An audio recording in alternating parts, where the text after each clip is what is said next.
Teknik mesin adalah cabang teknik yang mempelajari gerak suatu benda dari keadaan statis menjadi dinamis, dimulai dari proses manufaktur awal hingga menjadi barang.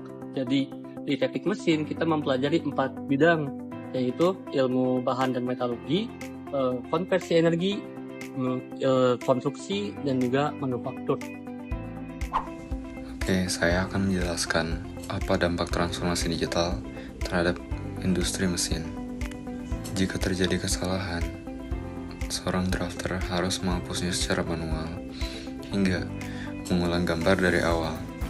Pada era digital, fitur seperti undo atau redo dan copy paste dapat mempercepat proses penggambaran berkali-kali lebih cepat. Yang kedua, akurasi tinggi dan minimalisasi human error. Pada era manual, menggambar menggunakan penggaris dan rapido rawan terhadap pergeseran milimeter yang berdampak fatal pada proses produksi.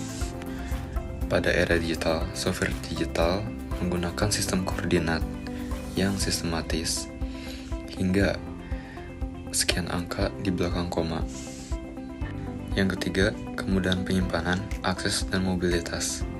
Pada era manual, sebuah proyek besar harus menyiapkan atau menyediakan ruangan khusus hanya untuk gulungan-gulungan blueprint yang rawan terhadap basah, kesobekan, dan menguning. Pada era digital, ribuan gambar kini bisa disimpan dalam flash disk, hard disk, atau cloud storage dalam bentuk DWG atau drawing, PDF, atau IFC. Assalamualaikum warahmatullahi wabarakatuh. Perkenalkan, nama saya Fadil Akbar, NRP 12 2025-084. Di sini saya akan menjelaskan perubahan dari sistem konvensional ke digital di teknik mesin. Apa sih perubahan dari sistem konvensional ke digital di teknik mesin? Jadi, perubahan dari sistem konvensional ke digital adalah proses transformasi cara perancangan, produksi, pengendalian, dan pemeliharaan mesin yang sebelumnya dilakukan secara manual, menjadi berbasis komputer, sensor, dan data digital.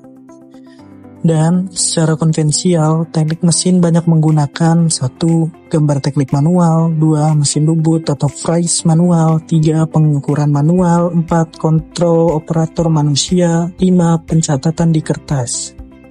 Sedangkan pada sistem digital, proses berubah menjadi 1. Desain menggunakan CAD, 2. Simulasi menggunakan CAE, 3. Produksi memakai CNC dan CAM, 4. Monitoring mesin dengan sensor dan load, 5. Analisis data menggunakan AI dan komputer. Adapun contoh perubahan konvensional digital: 1. Gambar tangan CAD 3D, 2. Mesin manual CNC otomatis, 3. Pemeriksaan manual sensor dan kamera digital, 4. Perawatan setelah rusak, 5. Predictive maintenance, 6. Produksi terpisah smart factory terintegrasi. Dampak transformasi digital di teknik mesin: 1. Presisi lebih tinggi, 2. Produksi lebih cepat, 3. Kesalahan manusia berkurang, 4. Data produksi dapat dipantau real time, 5. Efisiensi biaya dan energi meningkat. Transformasi ini dikenal sebagai bagian dari revolusi industri 4.0, yaitu integrasi mekanik, elektronika, komputer, load, robotika, dan AI dalam sistem manufaktur modern.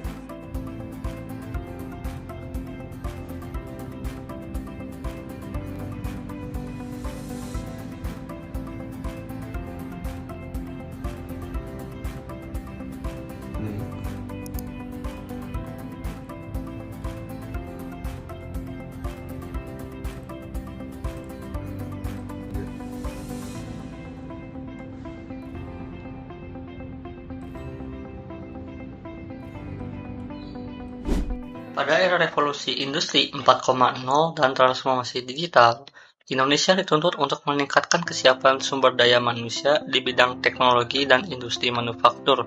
Salah satu aspek penting dalam dunia teknik adalah penguasaan CAD atau Computer Aided Design, serta kemampuan membaca dan membuat gambar teknik. CAD bukan sekedar alat menggambar digital, tetapi merupakan fondasi utama dalam proses perancangan mesin, manufaktur, otomotif, konstruksi, hingga industri energi. Dengan CAD, desain menjadi lebih presisi, efisien, mudah dimodifikasi, dan dapat dianalisis sebelum diproduksi. Oleh karena itu, kesiapan Indonesia dalam menghadapi persaingan global sangat bergantung pada kemampuan generasi muda teknik dalam menguasai teknologi desain modern. Mahasiswa teknik mesin memiliki peran yang sangat penting. Mahasiswa tidak hanya dituntut memahami teori mekanika dan manufaktur, tetapi juga harus mampu menerapkan ilmu tersebut melalui gambar teknik dan pemodelan CAD. Gambar teknik adalah bahasa universal dunia industri. Kesalahan kecil pada gambar dapat menyebabkan kegagalan produksi, pemborosan biaya, bahkan kecelakaan kerja. Mahasiswa teknik mesin perlu menguasai beberapa kemampuan utama, yaitu membaca dan memahami standar gambar teknik internasional seperti ISO dan ANSI, mengoperasikan software CAD seperti AutoCAD, SolidWorks, Autodesk, Inventor, atau CATIA, membuat desain komponen dan assembly secara presisi, mengintegrasikan desain dengan proses manufaktur modern seperti CNC dan simulasi teknik seperti ANSYS ya contohnya. Indonesia sebenarnya memiliki potensi besar karena jumlah mahasiswa teknik yang terus meningkat dan perkembangan industri manufaktur yang semakin luas. Namun tantangan masih ada seperti keterbatasan fasilitas, kurangnya pengalaman industri, dan kesenjangan antara pembelajaran kampus dengan kebutuhan dunia kerja. Karena itu, mahasiswa perlu aktif mengembangkan keterampilan melalui proyek desain, kompetisi, sertifikasi software, dan magang industri. Kesiapan Indonesia menghadapi perkembangan industri modern sangat dipengaruhi oleh kualitas SDM teknik, khususnya dalam penguasaan CAD dan gambar teknik. Mahasiswa teknik mesin memiliki peran strategis sebagai calon engineer yang akan merancang, mengembangkan, dan memajukan teknologi nasional melalui kemampuan desain dan inovasi teknik. Sekian dari kelompok kami, terima kasih.